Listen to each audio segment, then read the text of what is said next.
If you have questions or suggestions for future podcasts, please submit them in the comment section below. Don't forget to like, share, and subscribe. The definition of poverty. Hi, I'm Dave Arnott, the Christian Economist. This is perhaps the most important statistic in Christian economics. In my lifetime, the share of the world's poor has dropped from 44% to about 8%. That's just astounding. Now, in the book titled Progress by Johann Norberg, he writes it this way, quote, "The great story of our era is that we are witnessing the greatest improvement in global living standards ever to take place. Poverty, malnutrition, illiteracy, child labor, and infant mortality are falling faster than at any other time in human history," end quote, from Johann Norberg. Things are too good. As a matter of fact, things are so good, the Biden administration is considering redefining poverty. A recent article in the Wall Street Journal is titled, "Will Biden Cross a Line on Poverty?" The subtitle of the article is, "The administration may attempt to expand the welfare state via a definitional trick." You see, to keep people dependent on the government, they have to continue to pay them. As the poor get richer, they're less dependent on the government. A Christian Economist thinks that's good. The statists, who now run the executive branch of the government, see it as a threat. Quoting from the article, "The new poverty line would be significantly higher. It would also break with more than 50 years of precedent by establishing a relative standard. People could become better off and still be classified as poor. Poverty would decline only if income at the bottom of the distribution increases more quickly than in the middle class," end quote. Well, the only time that has happened in recent history was during the Trump administration, when the economy was so good that the income of the poor increased faster than for the rich. That's really quite a trick, by the way, and that's why the black unemployment rate hit a record low during the Trump administration. But the totalitarians can't have that because they lose power over the poor when that happens.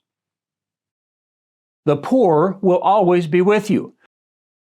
My podcast number 9 was titled "The Poor Will Not Always Be With You" and was chock full of data points showing how the poor are getting richer.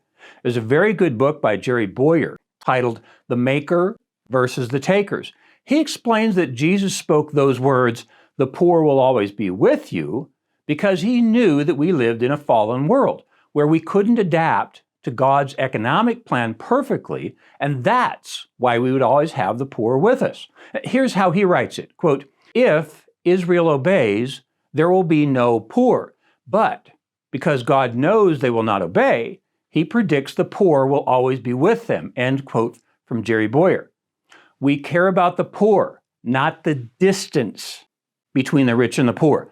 That's why almost all complaints about income inequality are violations of the 10th commandment against covetousness, as I pointed out in my podcast number 17, titled "Don't Covet." And that's why this relative measure of poverty the Biden administration is suggesting is so unbiblical. They're actually proposing that the poor will always be with us because of the way they're defining poverty. You can watch these power-hungry bureaucrats for a long time and not find a more perfect example of non-biblical economics. If you look up the GDP per capita that is adjusted for purchase power parity, you find the global average income is $18,000. So if the Democrats are global socialists, they will actively redistribute every dollar above $18,000 from Americans to the poor around the world making less than $18,000. The average in the United States is just under $70,000. That's a lot of redistributing. Let me repeat for clarity. That's what a global socialist would do. But they're not global socialists. They are national socialists because they want to redistribute wealth only within the borders of the United States. There was a national socialist movement in Europe 90 years ago. They went by the abbreviation Nazi. Okay, This is one of the cases in which me, the Christian economist, is simply the boy at the edge of the crowd shouting, "The emperor has no clothes." I'm not responsible for who feels naked as a result. Karl Marx and the Devil. That's the title of my podcast number 106, where I use extensive quotes by David Jeremiah. But there's a book that puts the words in the opposite order, titled The Devil and Karl Marx by Paul Kengor. Here's why the attempt to redefine poverty has its roots in Marxism. Karl Marx saw the history of the world as class struggle. He called for the proletariat to rise up and overthrow the bourgeois. When they didn't, his ideology needed some help. So Vladimir Lenin and the Marxist Bolsheviks had to take power by force. It's still true today. In my podcast number 35, titled Black Lives Matter, I point out how that movement is rooted in Marxism because it points out class division and calls for an overthrow. Interesting that there was a headline just this week explaining how the Black Lives Matter organization was bankrupt after the founders bought expensive real estate in California. What kind of poverty? Might be a good question. In the video documentary titled The Pursuit by Arthur Brooks, a coal miner in the hills of West Virginia stares into a camera and says, "No hope. That's real poverty." The coal miner is correct. Christians have hope. We believe in a God whose Holy Spirit guards and guides. But if the term poverty is redefined as relative, there's no hope. By definition, some percentage of the population will always be in poverty. In my classroom at Dallas Baptist University, many times I've crossed my arms and stated, the intersection of Christianity and economics is freedom. But the proposed redefinition of poverty removes that freedom. A stated percentage of the population will not have the freedom to escape poverty. Redefining everything. In the book by Saul Alinsky called Rules for Radicals, one of his rules is make the enemy live up to their own rules. That is, while the radicals rewrite their rules by changing the definitions of the terms of engagement. So they're considering redefining the word poverty. I could provide many examples, but I'll try to stay in the economic lane for today's podcast. How about the word recession? In my class at Dallas Baptist University, I use a textbook titled Macroeconomics by Gregory Mankiw at Harvard. He defines recession as 2 quarters of shrinking GDP. President Biden has said many times in public speeches that the U.S. was in a recession when he took office. It was not. He's said since that we were not in a recession when we had 2 consecutive quarters of shrinking GDP. President Biden used these 4 exact words in a public address from the G7 meeting in Japan in late May. Quote, "I balanced the budget," end quote. The U.S. debt clock shows the federal government will have revenue of just over $4.7 trillion this year and expenditures of just over $6.1 trillion. The annual deficit in the year President Biden claimed to balance the budget will be $1.4 trillion.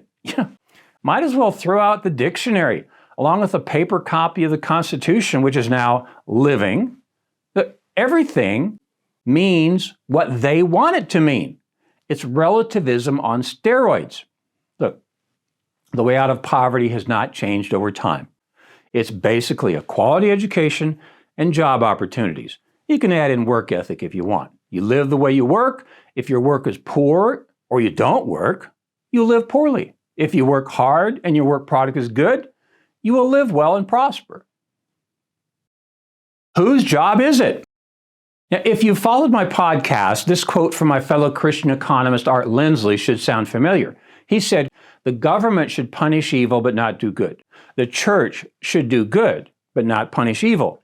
It's quite clear that the job of poverty alleviation was given to the church, not the state. Abraham Kuyper called this sphere sovereignty, and I unpack that in more detail in my podcast number 111 by the name President Biden's Sphere Sovereignty. Poverty alleviation was biblically assigned to the church, not the state. That's because the government has no money. It must take before it can give.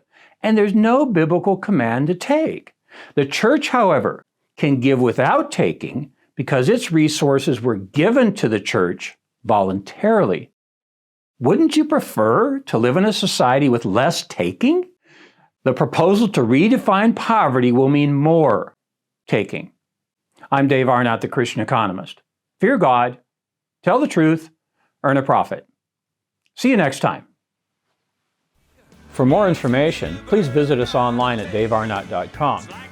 If you have questions or suggestions for future podcasts, please submit them in the comment section below. Don't forget to like, share, and subscribe.